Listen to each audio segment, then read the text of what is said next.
wasn't getting from my corporate job was coming out through this, and it was really, really fun. A lot of hard work. I mean, we worked super hard, and it was giving up our weekends, but it definitely lit a fire.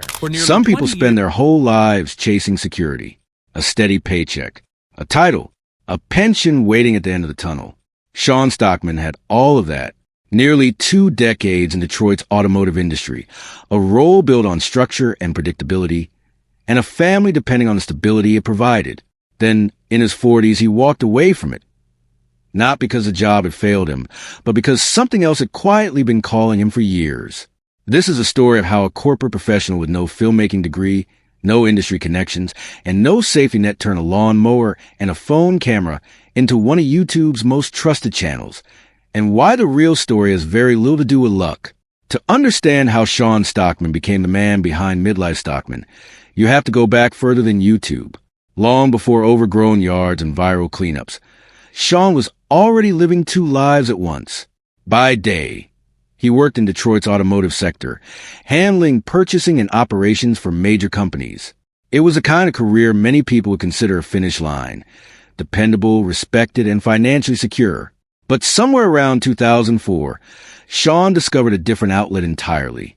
He began picking up video work on the side, editing wedding footage, and eventually working as a second shooter alongside a friend at wedding events. It wasn't about the extra money, although that mattered too. It was about the creative itch that his corporate role simply couldn't scratch. Editing footage, telling a couple's story through images, building something frame by frame. It gave him a kind of fulfillment that spreadsheets and quarterly reports never could. For years, that's how life went. Weekdays belonged to the office. Evenings and weekend belonged to camera. On paper, everything looked like it was going according to plan. Sean had the job, the family, the reputation. But privately, he said he often wrestled with self-doubt, quietly questioning whether he truly deserved the position he'd worked so hard to reach, a feeling far more people carry than most will admit. Long before the cleanup videos, Sean and his wife face a challenge that its countless young families. Debt. They married early, started a family early, and like a lot of newlyweds, leaned on credit cards before fully grasping how fast the balances could climb. The wedding videography money became more than a hobby fund. Every dollar earned from those side gigs went straight toward paying down what they owed. It wasn't fast. It wasn't glamorous. It took years of consistent, unglamorous effort. Late nights editing while his wife handled the kids alone. Weekends spent working instead of resting. When they finally cleared the debt, they celebrated with a dinner out. Ironically paid for with a credit card, but this time as a symbol of victory instead of struggle. It's a small detail, but it says a lot about who Sean is. Long before he was helping strangers dig out from years of neglect, he had already lived through the slow, grinding work of digging himself out of something difficult.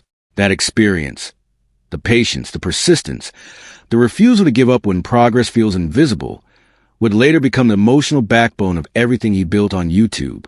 Sean's move into YouTube didn't start with a plan. There was no business strategy, no market research, no 5-year vision. It started with something almost embarrassingly simple. A video he stumbled across late one night.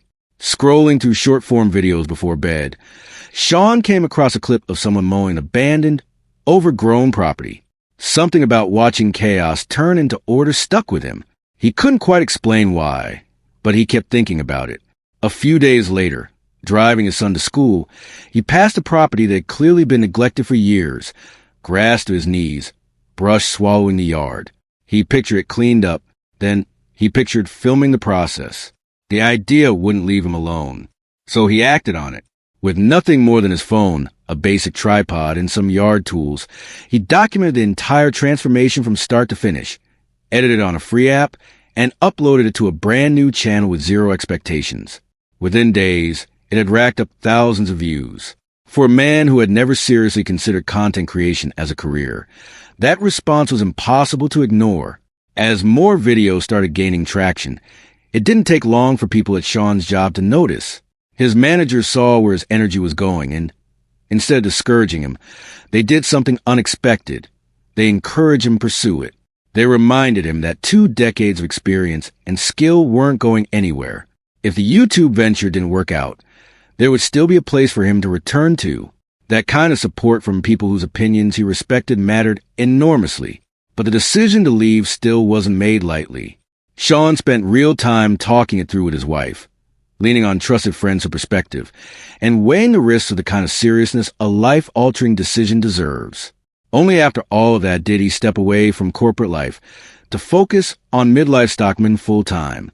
Even after making the leap, he's admitted the uncertainty never fully went away.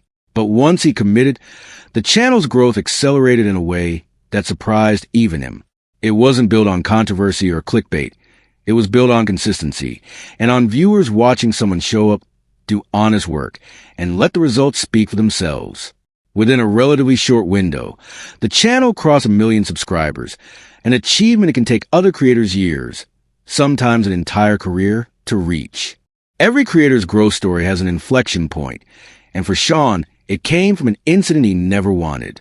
While cleaning a property at the request of local officials, he found himself in a tense confrontation with a resident questioning his presence. The situation escalated enough that law enforcement got involved, and Sean's camera captured the entire exchange. The clip spread far beyond his usual audience. Thousands of new viewers discovered the channel because of that single tense moment. But here's the part that matters. Instead of subscribing because of the drama, most of them stuck around because they went digging through his older videos and found something completely different. A creator quietly helping people week after week, expecting nothing in return. Sean has said more than once that he wishes that confrontation had never happened. He would prefer the interaction to have gone differently entirely, but the response that followed reinforced something he already believed. People weren't showing up for conflict. They were showing up for the person behind the camera. Take away the mower and the camera, and what's left is a husband and father of 4, married to his wife Tessa, whose values shape nearly every decision he makes on camera. Before starting any project, Sean has said he asked himself a simple question. If this were his own family's property, how would he want it treated? That mindset explains why his projects go far beyond mowing grass. Viewers have watched him repair fences, rebuild staircases, clear dangerous debris, and take on repairs that homeowners simply couldn't afford on their own. The goal was never just a tidy lawn. It's about giving families safer, more livable spaces. There's a deeper root to all of this, too. When Sean was just 10 years old, he lost his father to cancer, an early loss that leaves more than grief behind. It leaves a gap where guidance and mentorship should have been. Years later, his future father-in-law stepped into that space, teaching him practical skills and hands-on problem-solving that filled a void from childhood. Many of the abilities viewers now see on screen, building, repairing, fixing things with his own 2 hands, trace back to those lessons. Seen through that lens, the channel isn't just an act of generosity towards strangers. It's Sean passing forward something that was once given to him. Somewhere along the way, Sean stopped just building an audience and started building a community. Supporters often refer to themselves as part of the MLS community, short for Midlife Stockman.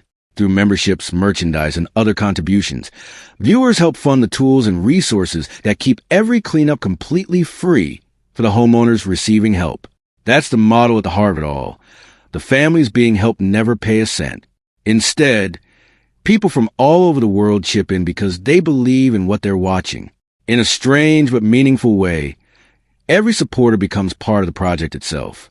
The community rallies around a phrase Sean has repeated often. Not perfect, but better.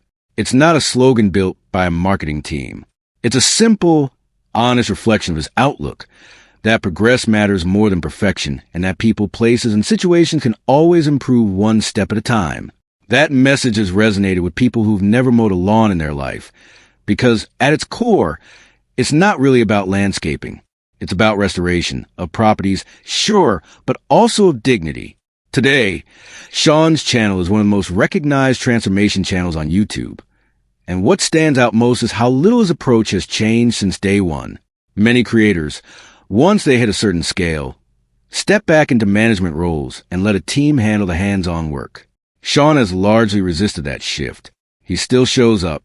He still does the labor himself. He's even joked that his current lifestyle has replaced an old passion of his, marathon running, with the endurance now redirected into a different kind of long-haul effort, one that benefits other people instead of just himself. Perhaps most tellingly, Sean rarely takes individual credit for what the channel has become.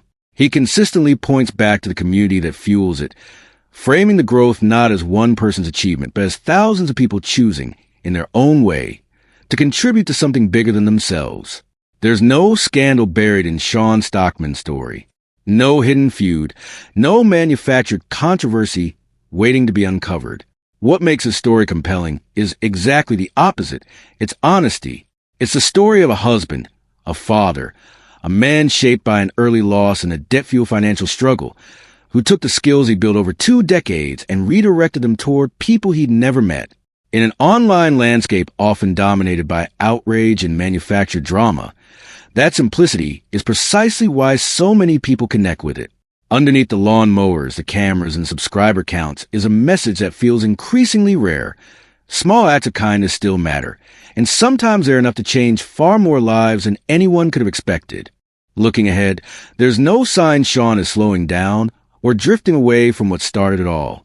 While plenty of creators eventually branch into multiple ventures or step back from the work that built their audience, he continues to show up for the mission itself, one overlooked property and one overlooked person at a time. What began with a single YouTube Shorts video late one night has grown into something much bigger. A reminder that purpose can show up in the most ordinary moments, and that one person's decision to serve others quietly can end up inspiring far more people to do the same.